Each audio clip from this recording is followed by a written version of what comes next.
नमस्कार, कशा आहात सगळे मजेत ना? तर मी आजपासून मराठी बिग बॉस सीझन 5 चा एपिसोड वाईज रिव्ह्यू चालू करणार आहे. तुम्ही अचानक म्हणाल, की बिग बॉसमध्ये इंटरेस्ट निर्माण कसा झाला किंवा कसा रिव्ह्यूमधचं कसं काय सुचलं? तर यामध्ये काही ओळखीचे कुपमंडू वृत्तीचे लोकं आहेत आणि हे गेम नक्की कसा खेळतात किंवा काय खेळतात हे मला बघायचं आहे. तसं मी काही हिंदी बिग बॉस कधी काही बघितलेलं नाहीये आणि मराठी बिग बॉस फक्त सीझन 1 बघितलेला, कारण त्यात काही चेहरे ओळखीचे होते आपल्या. तर म्हणून मी हा सीझन सुद्धा बघतोय. तर तुमची विवेकबुद्धी जागृत ठेवून तुम्ही हे एपिसोड बघा आणि तुम्ही त्याच्यावर तुमचं मत मांडा. हे पूर्ण एपिसोड तुम्ही जिओ सिनेमावर बघू शकता आणि तसंच कलर्स मराठीवर सुद्धा बघू शकता. तर हा मराठी बिग बॉस आहे आणि महाराष्ट्रीयन लोक यात आहेत. फक्त एक कॅन्डिडेट सोडला तर, मी जी आता कॅन्डिडेटची लिस्ट बघितली त्यामध्ये एक कॅन्डिडेट सोडला तर, त्यामुळं मराठी कार्ड किंवा महाराष्ट्राचं असं होतं, महाराष्ट्राचं तसं होतं, हे थोडं तुम्ही वापरणार काही लोक, कारण तशी लोक आहेतच त्याच्यात. तर हा महाराष्ट्राचा शो आहे आणि महाराष्ट्रातली लोक त्यात आहेत. तर तुम्ही तुमची विवेकबुद्धी जागृत ठेवून हा शो बघा आणि या शोचा आनंद लुटा. हा एक रियालिटी शो आहे आणि आनंद घेण्याचा शो आहे. आता आपण बघू यामध्ये कोण कोण सहभागी आहे ते. Indian idol Abhijit Sawant, sympathy queen Ankita Walawalkar, कोल्हापूरचा ढाण्या वाघ धनंजय पवार, छोटा पुढारी बडबड नेता घनश्याम दरोडे, त्यानंतर मॉडेल करणारी मॉडेल निकी तांबोळी, प्रसिद्ध कॉमेडियन पॅडी कांबळे, त्यानंतर XQZQ गोलीगत फेम सुरज चव्हाण आणि महाराष्ट्राची प्रसिद्ध अभिनेत्री वर्षा उसगावकर. हे मला माहीत असलेले नेते. आणखीन एक राहिली, ती म्हणजे रिक्षावाली योगिता चव्हाण. तर यामध्ये आणखीन वैभव चव्हाण, इरिना, अरबाज पटेल आणि आर्या जाधव यांना काय मी ओळखत नाही. हे काय आहेत, कोण आहेत हे मला काहीच माहित नव्हतं. मी आता बघितल्यावर ते मला समजलं. तर चला तर मग आपण एपिसोड 1चा रिव्ह्यू बघू. एपिसोडच्या सुरुवातीलाच सिंपती क्वीन अंकिताताईनं नेहमीप्रमाणे मराठी कार्ड काढलेला आहे की त्या इरिनाला कशाला घेतलं असेल. इरिना म्हणजे ती बाहेरनं आलेली विदेशी कलाकार. तिला कशाला घेतलं असेल, मग एका मराठी माणसाची जागा गेली, असं झालं तसं झालं, हे झालं ते झालं. अगं ताई, त्या बिग बॉसवाल्यांनी काहीतरी विचार करून तिला घेतला असेल ना. आणि बाकीचे सगळे कलाकार मराठीच आहेत ना, ते कुठले बाहेरचे आहेत? हे सगळे मराठीच आहेत. तर आपण पहिल्यांदा you know that, so that, you know house the game, असं तसं, टचवूड वगैरे असे इंग्लिश शब्द बोलताना पहिल्यांदा विचार करा मराठी करताना. हे आणि मग बस बाकीचे सगळे विचार तुम्ही मांडा की बाबा तुम्हालाच फक्त मराठीची काळजी आहे वगैरे. असं काही नाही. सगळेजण आपल्या परीने मराठी बोलत असतात आणि मराठीचा प्रसार हा करत असतात. ती इरिना मराठीबद्दल एक उत्तम बोलली. ती म्हणली, तुम्ही माझ्याशी मराठी बोलत राहा, मी पण तुमच्याशी मराठी बोलायचा प्रयत्न करेन. ज्या ठिकाणी मला गोष्टी समजणार नाही त्या गोष्टी मला तुम्ही खरंच समजून सांगा.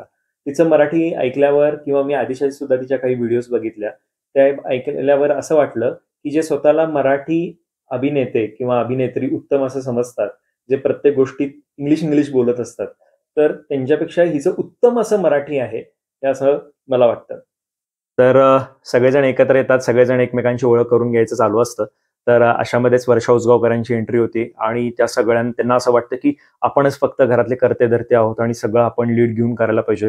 म्हणून त्या घराचं ठरवायला लागतात की आपण असं करू, इकडे झोपू, तिकडे झोपू, बाथरूम कुठलं वापरायचं, संडेस कुठला वापरायचा, सगळ्या अशा गोष्टी त्या ठरवायला लागतात.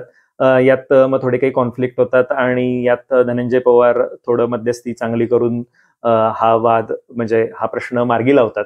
हे खूप छान वाटलं. त्यानंतर आपला गोलीगत आहे ना, गोलीगतचं पॅटर्न जरा वेगळा आहे. वाला पॅटर्न आहे आणि मला तो म्हणजे बाकी असा ह्याच्यात वाढलेला नसेल किंवा अनुभव नसेल.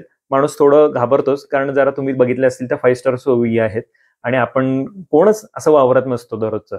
तर त्याला हलकं होण्यासाठी जाताना ते दरवाजा उघडता येत नाही. तर काही लोकांना असं वाटतं की ते मुद्दामून केलं असेल, PR एजन्सी असेल किंवा त्याला खरं पण आलं नसेल की दरवाजा उघडता. आपल्याला सुद्धा होतं ना की दरवाजा बघितला आणि पुश पुल लिहिलं की नक्की काय करायचं, पुढे ढकलायचं का, ओढायचं का, बाहेर ढकलायचा. तर हा सोडून देऊ आपण.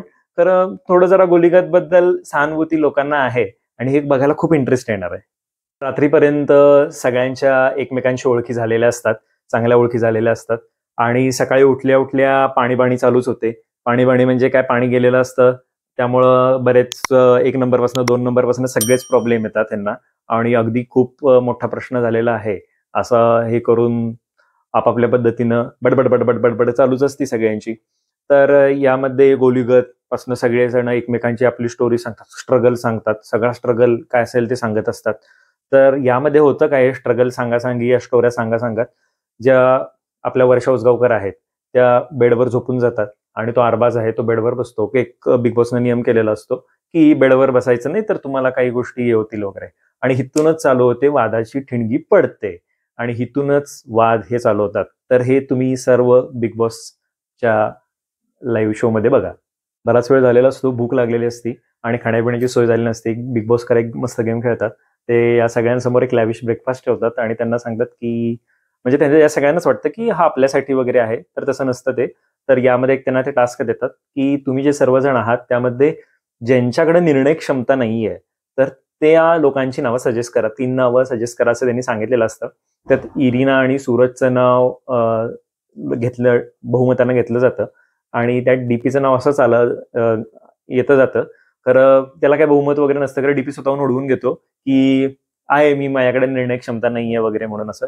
तर चला तर मग हे बघू कशी मजा यात येते, कारण डीपीने तर स्वतःहून ओढवून घेतले की नक्की पुढे काय होणार आहे ते आपण बघू आता नेक्स्ट एपिसोड. तर हे रिव्ह्यू तुम्हाला व्हिडिओ आवडले असेल तर नक्की लाईक करा, शेअर करा आणि चॅनलला सबस्क्राईब करा. धन्यवाद.